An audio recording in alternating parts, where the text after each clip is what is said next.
Pakistan test match फिर से हार गया और ये 8वीं लगातार शिकस्त है पाकिस्तान के जो हाथ में आई है अवे टूर्स के ऊपर, जो कि एक रिकॉर्ड है। अनफॉर्चुनेटली ऐसा रिकॉर्ड है जो कि कोई फैन नहीं सुनना चाहेगा, ना ही क्रिकेट टीम सुननी चाहेगी। सो क्या है, 40 विकेटें गिर गई इस पिच के ऊपर, और जो कि एक रिकॉर्ड है। वेस्ट इंडीज में कभी 40 विकेट्स नहीं गिरी हैं एक टेस्ट मैच में। सारे विकेटें जो है वो फास्ट बॉलर्स ने ली हैं। फिर दूसरी इनिंग्स में, क्योंकि वो क्रिटिकल मोमेंट था इस टेस्ट मैच में, सो वेस्ट इंडीज खेलती है 55 ओवर्स और पाकिस्तान खेलते हैं 40 ओवर्स। तो इसमें पता यही चलता है कि दोनों टीम्स जो हैं ये उनमें पुख्तगी नहीं है कि दोनों इनिंग्स को क्लोज आउट कर दें। सो पाकिस्तान कहाँ गलत गए, पहली इनिंग्स में लीड ले ली इसलिए कि 100 रन पीछे थे, 7 विकेटें हाथ में थी पहली इनिंग्स में, और 30 रन की लीड वेस्ट इंडीज के हाथ में कर दी। और फिर वेस्ट इंडीज लड़खड़ाई, 150 पे 7 विकेटें उनकी गिर गई और 200 की लीड वो खींच के ले गए। और पता था कि टेक्निकल एतबार से पाकिस्तान की बैटिंग लाइनअप 200 रन प्लस इस पिच के ऊपर शायद ना कर सके। और जो मैं ये करता हूँ, ये जो प्रोग्राम करता हूँ, उसमें कई आपके कमेंट्स में ये लिखा हुआ था कि पाकिस्तान के लिए तो 100 रन ही काफी है या 150 रन ही काफी है। सो लोगों को पता है कि जैसे ही 200 रन का रन चेज होगा, क्योंकि ऑफ लेट ऐसा ही हो रहा है, बंडल आउट हो जाते हैं बड़ी जल्दी से, चाहे वो प्रेशर है, चाहे वो टेक्निक है, या वो वही बात है कि ये अब टीम ऐसी नहीं है कि जो दोनों इनिंग्स जो है वो बहुत ही उम्दा तरह से खेल सके। सो एक तो पहली इनिंग्स में जो रन्स नहीं ज्यादा किए और लीड लेने दी वेस्ट इंडीज को, और उसके बाद जो वेस्ट इंडीज के लास्ट 2-3 विकेटों पे आपने 60-70 रन करवा दिए। तो मैं हैरान था कि स्पिनर को क्यों नहीं इस्तेमाल किया गया। स्पिनर आपके पास ऑप्शन था, टेल एंडर्स उठा के मार देते हैं, क्योंकि स्पिन को देख के जैसे ही फ्लाइट देखते हैं उनके राल टपकनी शुरू हो जाती है। सो क्यों नहीं चांस लिया पाकिस्तान ने कि स्पिनर को एंगेज करते। फिर से वही प्रॉब्लम था कि late middle order second innings में बिल्कुल नहीं चला। आठ बैट्समैनों ने बिलो 10 स्कोर किया। Can you believe it. Babar Azam ने अच्छी नीट इनिंग्स खेली है, बट ये मामला उनके हाथ से निकल गया हुआ था जब 60 पे 7 विकेटें गिर गई थी। शान मसूद की इंजरी ने भी पाकिस्तान को एक तरह से डिसरप्टिव वो एलिमेंट साबित हुआ।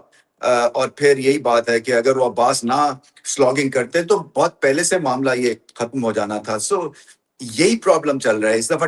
टॉप ऑर्डर में भी मसले थे, पार्टनरशिप्स नहीं लगी, और फिर उसके बाद वही बात है कि टेक्निकल एतबार से पाकिस्तान की बैटिंग लाइनअप लुढ़कती है। अपने से ऊपर की टीम से जब खेलते हैं तो फिर क्वालिटी का फर्क आ जाता है। जब वेस्ट इंडीज से खेलते हैं तो फिर ऐसी पिच पे अगर वो फंस जाएं तो फिर उसमें टेक्निकल एतबार से ये बैटिंग जो है ना ये फायर अप नहीं करती है। बॉलिंग भी पैचेस में ठीक है, एक आधा आउटस्टैंडिंग आपको एफर्ट अब्बास से मिला, बट जनरली बाकियों ने कोशिश तो की है, बट वो ऐसी चीज नहीं थी कि बिल्कुल ही चित कर देते। देखें, पेस नहीं है इस अटैक में। मैं फिर से कहता हूं कि एक surprise element at least test cricket में होना चाहिए, ताकि टेल एंडर को यॉर्कर मार के फारिग कर दे वो।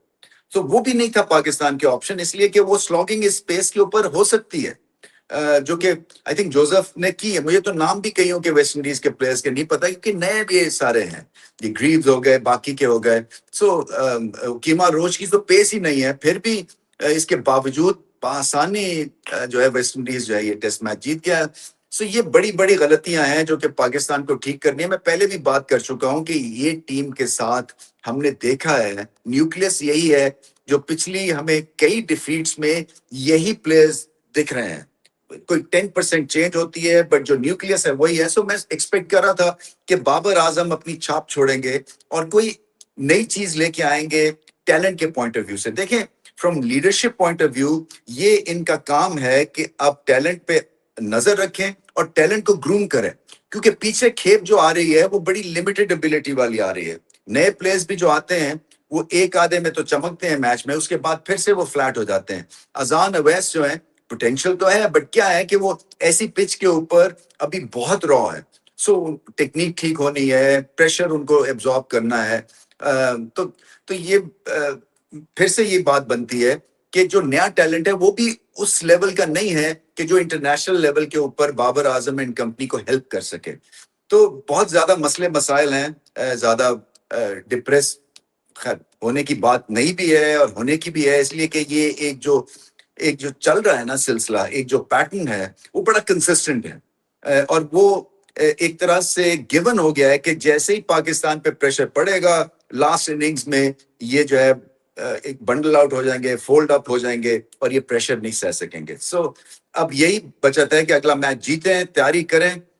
एक दो अच्छे स्पॉट हैं, अब अब्बास की अच्छी बॉलिंग है, बाबर आजम ने अच्छी नीट इनिंग्स खेली है, उनकी कप्तानी में मैं समझता हूँ कि और उनको जो है ना जो भी उनके पास रिसोर्सेज हैं उनका इस्तेमाल करना चाहिए, चाहे वो लेफ्ट आर्म स्पिनर थे, चाहे वो सलमान अली आ गए हैं, उनके दो दो तीन तीन ओवर से कोई ऊपर से आसमान नहीं टूट जाना था। आपके पास ऑप्शन होते हैं और ये पिच ऐसी थी कि कहीं भी गेंद बाउंस होके लंबा स्पिन होके आप टेल एंडर्स को शायद जल्दी आउट कर सकते हैं और ये मुकाबला और ज्यादा क्लोज बना सकते हैं।